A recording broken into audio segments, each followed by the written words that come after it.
คลิปนี้นะคะเราจะมาแชร์เทคนิคการเรียนภาษาจีนเพื่อการสอบ HSK เนาะก็คือต้องเล่าเท้าความก่อนว่าเราเป็นนักศึกษาแพทย์แผนจีนซึ่งตอนนี้เราจบปี2แล้วกำลังขึ้นปี3โดยที่ประมาณปี4เทอม2เราจะต้องบินไปที่จีนเพื่อไปเรียนที่โน่น1เทอมแล้วก็ฝึกงานในโรงพยาบาลที่นู่นอีก1เทอมคราวนี้ทางมหาวิทยาลัยของจีนเนี่ยเขากำหนดมาว่าจะต้องสอบให้ได้สอบผ่าน HSK5 ให้ได้ก่อนที่จะบินไปเรียนที่นู่นได้ คราวนี้ตอนนี้เราสอบผ่าน HSK4 แล้ว โดยที่เราเริ่มจากศูนย์เลยตั้งแต่เทอม1แล้วก็สอบผ่าน HSK4 ได้ภายในประมาณ4เดือน หลังจากนั้นก็มีเรียนภาษาจีนบ้าง แต่ว่าก็ไม่ค่อยได้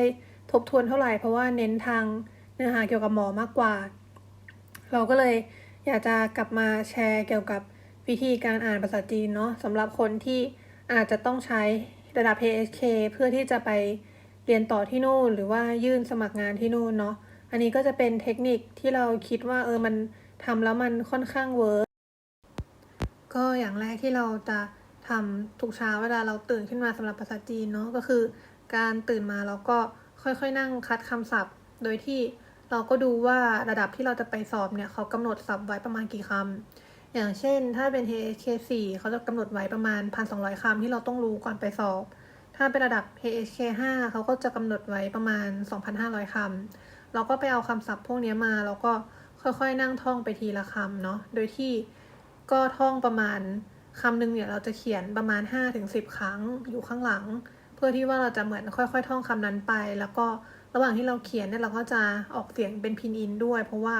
เราจะได้จำทั้งเสียงแล้วก็การเขียนเนาะแล้วก็ในศัพท์เนี่ยเราก็จะค่อยๆเขียนไปทีละตัวถ้าตัวไหนเป็นคำศัพท์ที่ใช้บ่อยหรือว่าเป็นคำศัพท์ที่เรายังจำไม่ได้สักทีเราก็จะไฮไลท์มันไว้เพราะว่าเราก็จะกลับมาอ่านทีหลังให้มันเยอะๆหน่อยอะไรเงี้ยโดยที่การอ่านแต่ละครั้งของเราก็จะไม่ได้กดดันว่าต้องอ่านและจำได้เลยเราก็แค่เหมือนเขียนให้มันคุ้นมือเพราะว่าเหมือนบางคนเขาบอกว่าการเขียนมันเสียเวลาแล้วมันไม่ค่อยได้ประโยชน์มากแต่ว่าสำหรับเราที่อ่านภาษาจีนเองไม่ได้มีใครให้ฝึกด้วยเงี้ยเราก็รู้สึกว่าการเขียนเนี่ยมันทำให้เรานึกถึงศัพท์ตัวนั้นง่ายขึ้นแล้วก็ไม่ต้องมานั่งคิดว่าจะเขียนคำยังไงเนาะเวลาเราคิดถึงคำนั้นเราก็เขียนออกมาได้เลยก็ค่อยๆเขียนไปจนกว่าจะครบทั้งหมดที่เขากำหนดมาแล้วก็กลับมาเขียนใหม่ไปเรื่อยๆซ้ำๆแบบนี้หรือว่าถ้าตอนไหนเริ่มเบื่อเริ่มเมื่อยแขนที่จะเขียนเราก็จะเอาตัวที่เราไฮไลท์ว่าเรายังจำไม่ค่อยได้หรือที่มันใช้บ่อยเอามานั่งท่องไปเรื่อยๆอันนี้ก็แล้วแต่ความถนัดของแต่ละคนเนาะว่าใครชอบแบบไหนอย่างเราอย่างเงี้ยเรารู้สึกว่าการเขียนมันทำให้เหมือนจำได้ง่ายขึ้นแล้วก็เราจะได้แบบค่อยๆทำความเข้าใจกับตัวอักษรแต่ละอันค่อยๆเขียนมันออกมา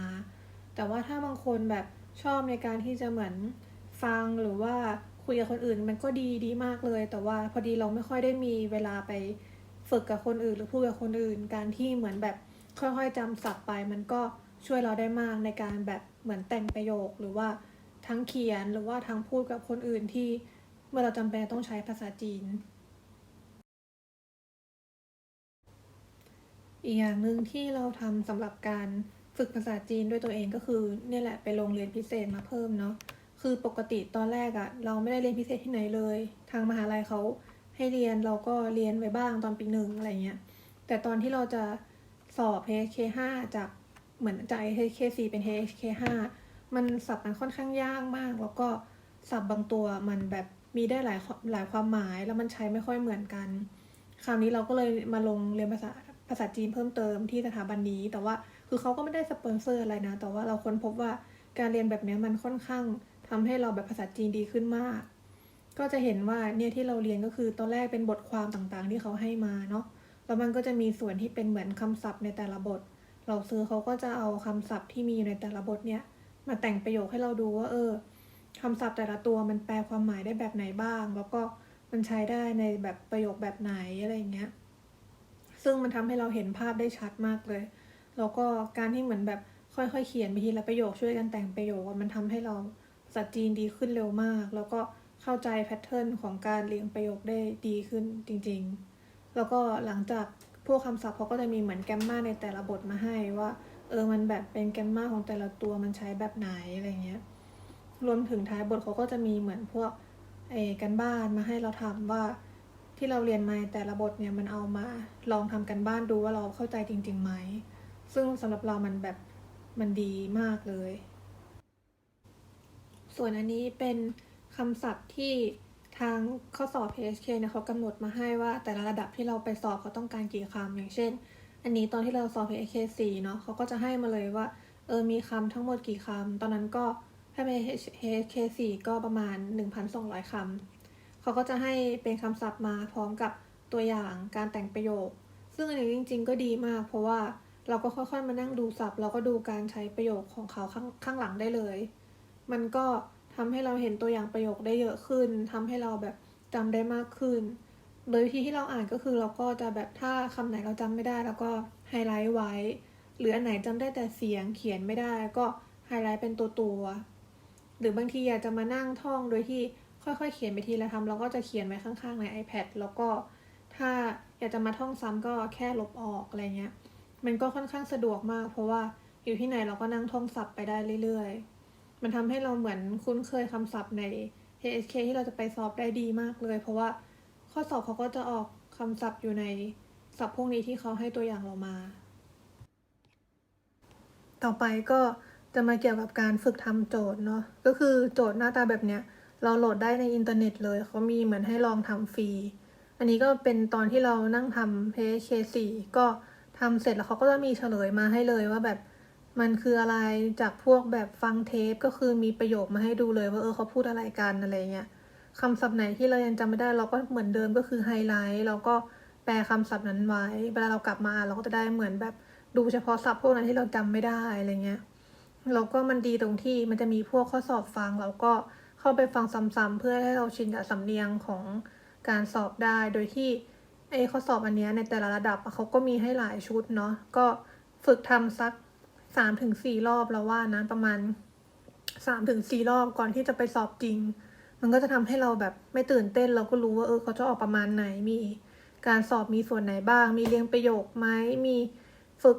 แต่งประโยคหรือเปล่าอะไรอย่างเงี้ยก็ลองทำก่อนที่จะไปสอบจริงประมาณ3-4 รอบก็จะแบบคุ้นมืออันนี้เราก็เหมือนลองเปิดที่สมัยก่อนเราลองแบบฝึกทำไว้เนาะก็คือพยายามทำให้มันแบบ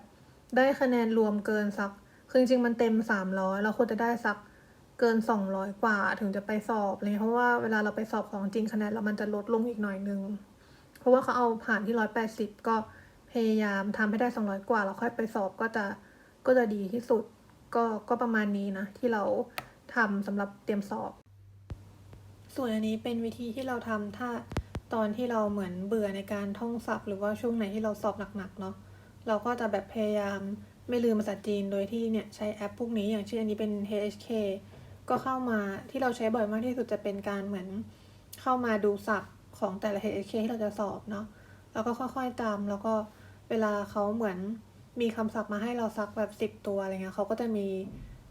คำถามมาแล้วก็ลองให้เราทำตอบดูว่าเราทำถูกไหมอะไรเงี้ยอันที่เราทำไม่ถูกมันคือคำศัพท์อะไรบ้างแล้วก็คือจริงๆเราก็ไม่ได้จำได้ทั้งหมดที่เหมือนอ่านในแต่ละรอบแต่ว่าเราก็ถือว่าแบบเหมือนคล้ายๆการเล่นเกมก็ค่อยๆเข้ามานั่งค่อยๆทำไปอะไรเงี้ยมันก็แก้เบื่อดีจากการที่เหมือนเรามานั่งเขียนศัพท์ไปเรื่อยๆอะไรเงี้ยก็พยายามหาหลายๆแอปที่เขามีเกี่ยวกับสอนภาษาจีนมาให้เราทำอะไรเงี้ยซึ่งมันก็ดีนะคือจริงๆแล้วมันแบบแก้เบื่อได้มากเลยแต่ว่ามันก็ยังเป็นการแบบฝึกภาษาจีนของเราอยู่อะไรเงี้ยแล้วมันก็ใช้เวลาไม่นานแบบ10 คำรอบนึงอาจจะแบบไม่เกินสัก1 นาทีเราก็ทำเสร็จแล้วอะไรเงี้ย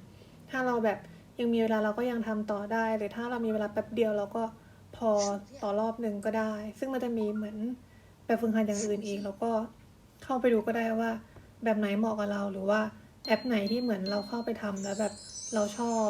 ที่เขาแบบทำให้อะไรเงี้ยอย่างสุดท้ายอันนี้เป็นเหมือน